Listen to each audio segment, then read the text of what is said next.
Clara exhaled heavily as she folded the last piece of laundry in their cramped apartment. It had been a grueling day at school, and all she longed for was a quiet evening. Reaching for Mark's jacket to toss it in the wash, her hand stilled. A crumpled envelope peeked out of the pocket. Curiosity tugged at her, and she pulled it free, smoothing out the creases. Her heart sank. Eviction notice. The bold red letters at the top hit her like a punch to the chest. The letter spelled out that they were 3 months behind on rent. Clara's mind raced. How could this have happened? She had trusted Mark to handle the bills while she managed their household. "Mark," she called, her voice trembling, not with anger, but fear. Mark appeared in the doorway, his easy smile fading as soon as he saw the paper in her hands. "What's this?" Clara demanded, her voice unsteady. Mark hesitated, rubbing the back of his neck, a telltale sign of his nervousness. "I can explain," he began, but Clara cut him off. "Explain what?" "That we're about to lose our home? That you've been hiding this from me for months?" Mark stepped forward, reaching for the notice. "Clara, listen, it's not what you think. I had to help Sophia. She needed money for the kids' school fees, and then the car broke down." Clara's eyes widened in disbelief. "You gave our rent money to your sister? She's been struggling since her husband passed," Mark said defensively. "I couldn't just let her go under." Clara's anger surged. "So instead, you decided to let us go under?" She waved the notice in his face. "Did you think I wouldn't find out? Or were you planning to wait until we were out on the street?" Mark tried to take her hands, but she pulled away. "I was going to fix it," he said, his voice quieter now. "I've been working extra hours. I thought I could catch up before it got this far." "Fix it?" Clara repeated, her voice rising. "With what money, Mark? Our savings are gone, aren't they?" Mark's silence was all the confirmation she needed. Clara turned away, her thoughts spiraling. Their home, their life, it all felt like a lie. And for what? So Sophia could keep up appearances? Her phone buzzed, snapping her out of her thoughts.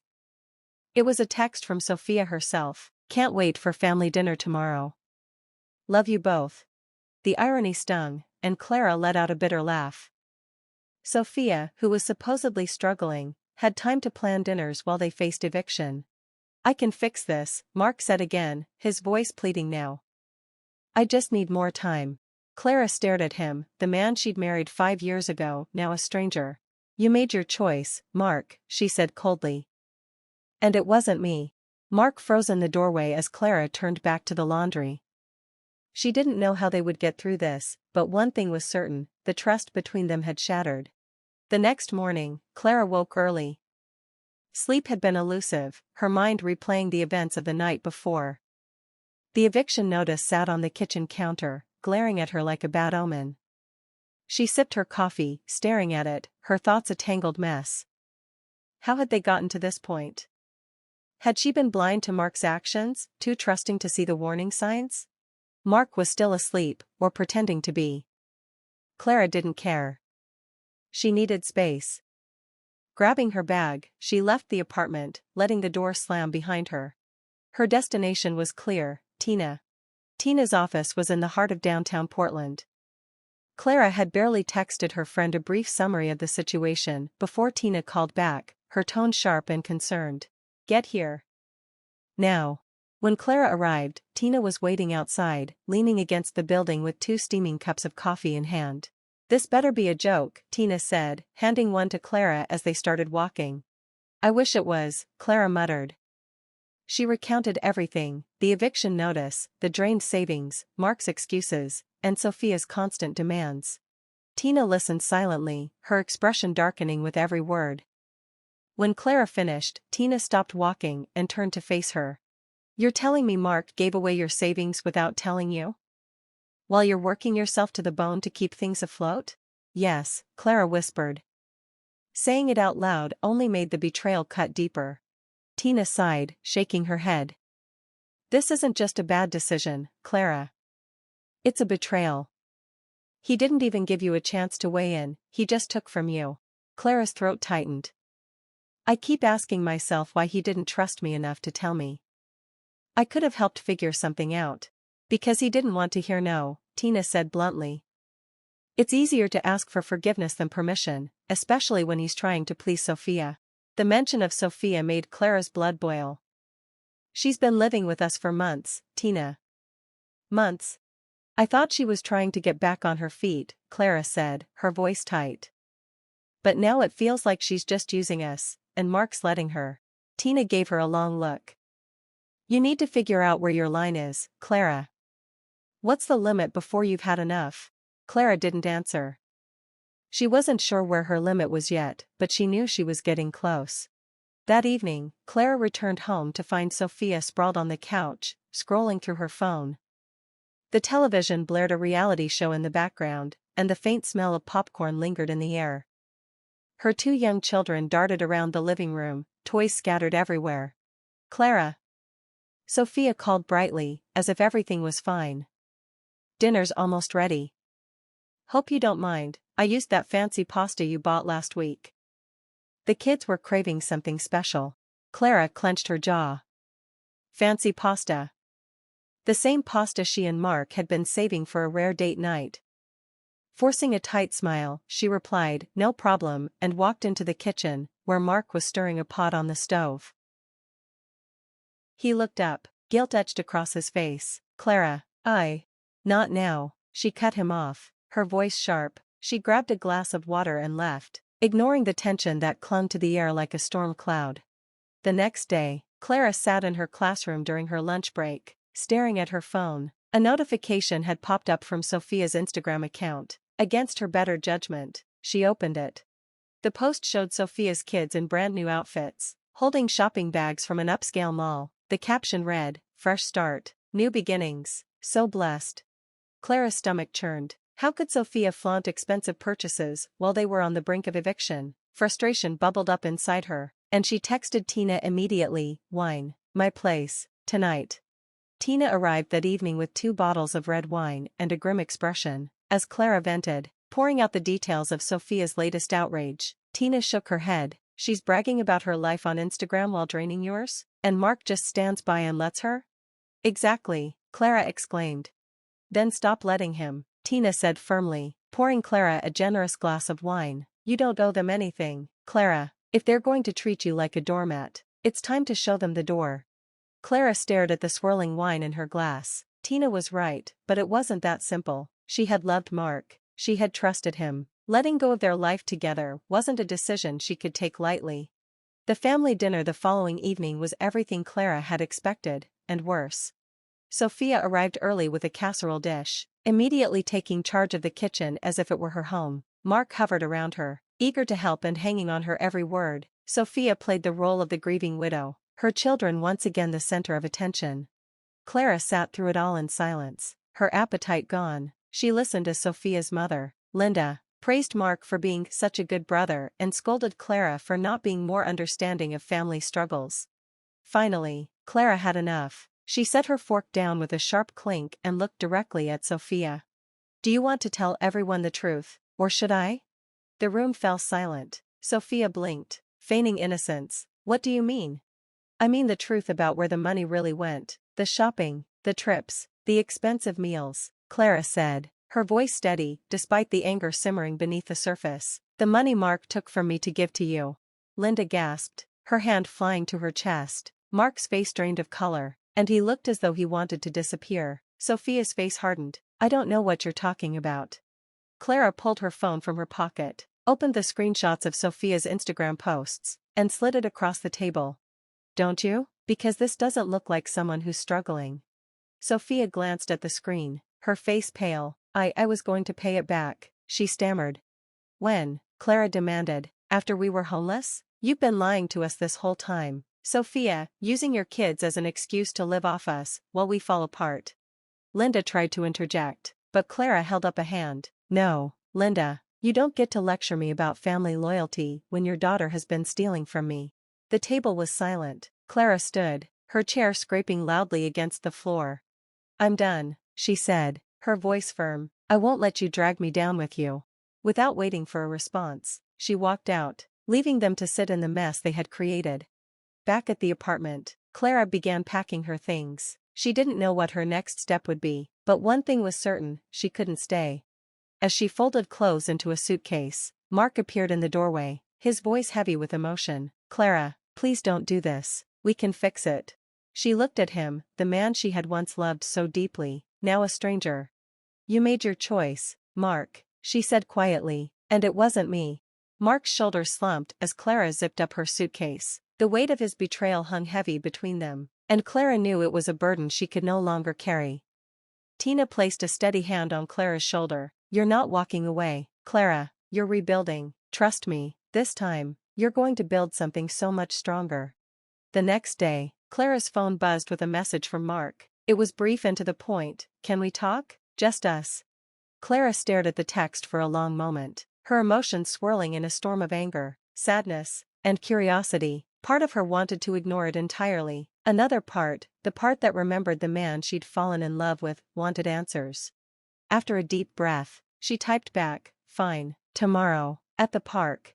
The following afternoon, Clara arrived early at the park. She sat on a bench beneath a sprawling oak tree, her hands stuffed in her coat pockets as the chilly Portland air nipped at her cheeks. She watched children laughing and playing on the nearby playground, their joy a bittersweet reminder of simpler times.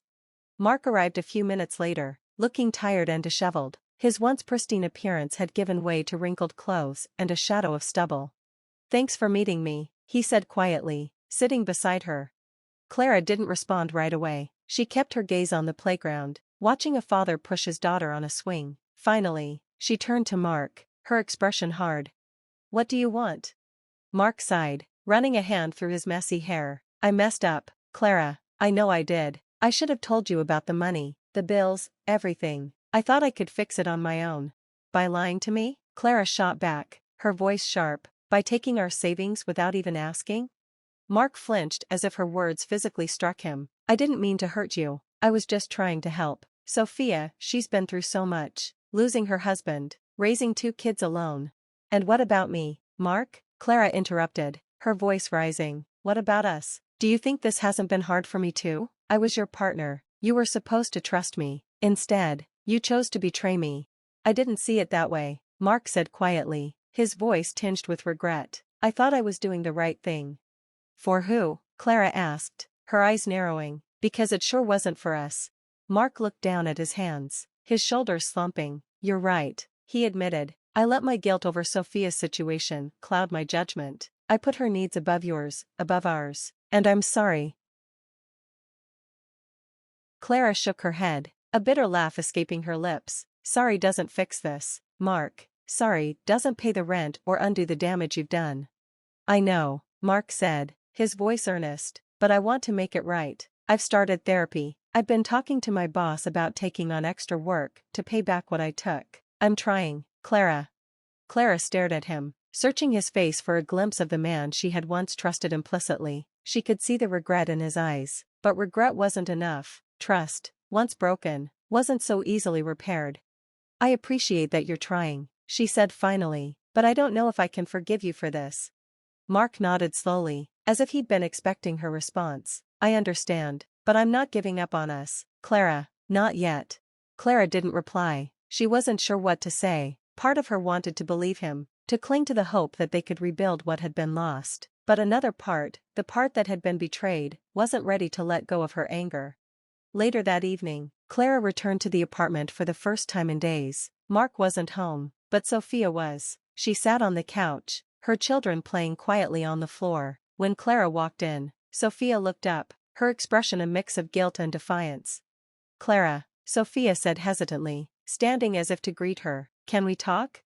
Clara crossed her arms, leaning against the doorframe. "What is there to talk about, Sophia? You've already said enough with your actions."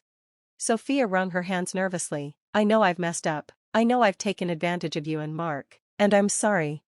"Are you?" Clara asked coldly, "because it didn't seem like you were sorry when you were posting pictures of your shopping trips and new clothes while we were struggling to keep a roof over our heads." Sophia winced, her shoulders slumping. "I was trying to keep up appearances. After Tom died, I didn't know how to handle everything, the bills, the kids, the loneliness. It all felt like too much. So I made bad choices. Bad choices that hurt other people." Clara said, her tone unyielding. Do you even realize the position you put us in? I do now, Sophia said, her voice cracking. I've been selfish, and I see that now. I want to make things right, Clara. Clara studied her sister-in-law for a long moment. There was sincerity in Sophia's voice, but Clara wasn't ready to forgive, not yet. Then start by fixing your own life, Clara said firmly. Stop expecting others to carry you while you drag them down, because I'm done.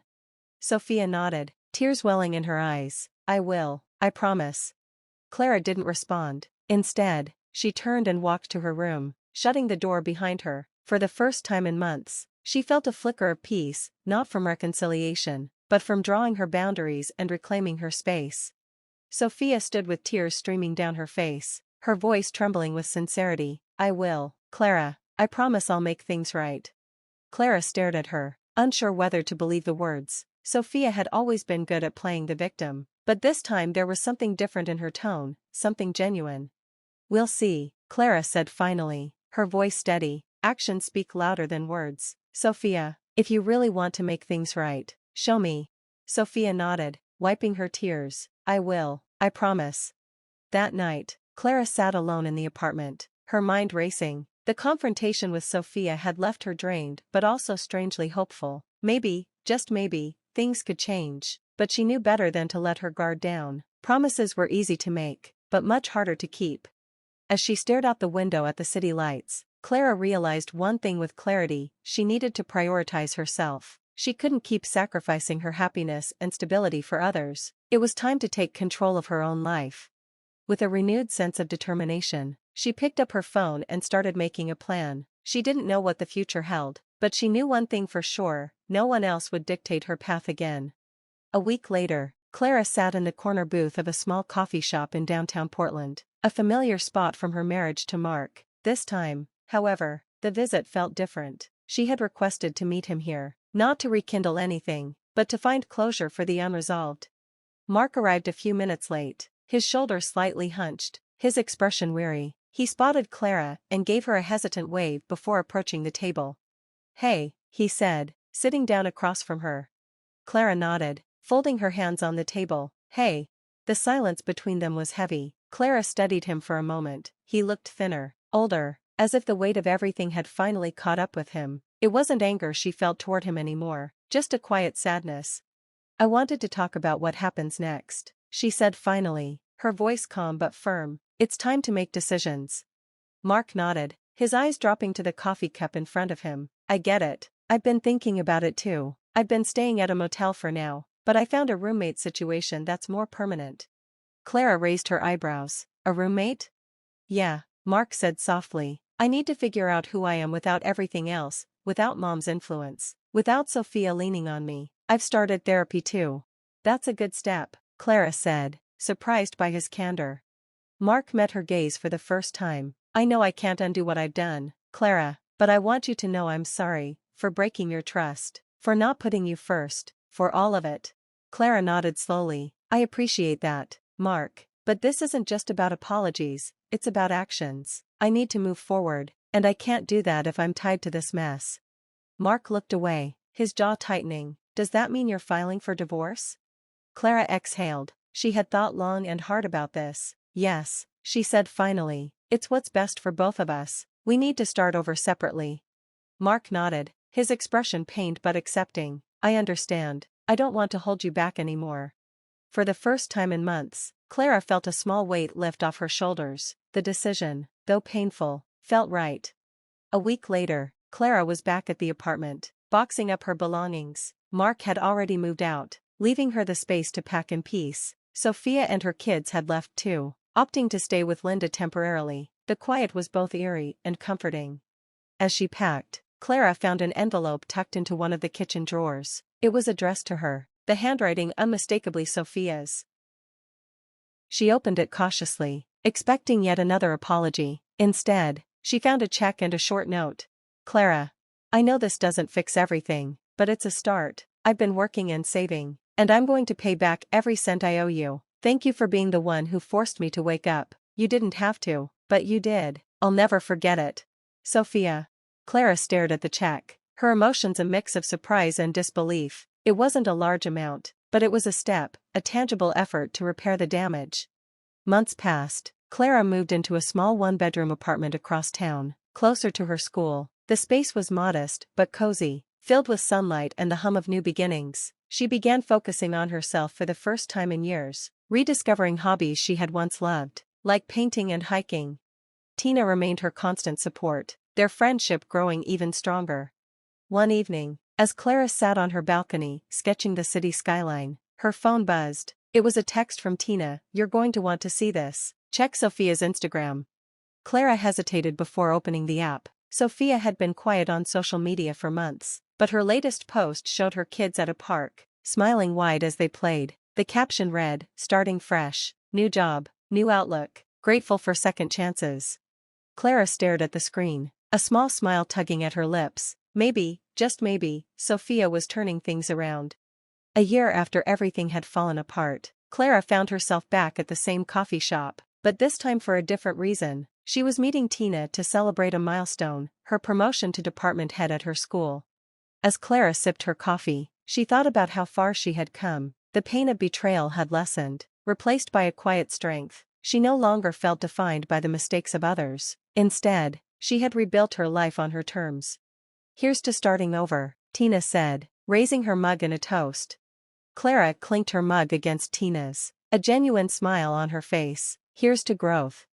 Outside the coffee shop, the city buzzed with life. Clara watched as people hurried past, each carrying their own stories of struggle and resilience. For the first time in a long time, she felt at peace, no longer burdened by the weight of betrayal. She was free to embrace the future, a future she had built with her own strength and determination.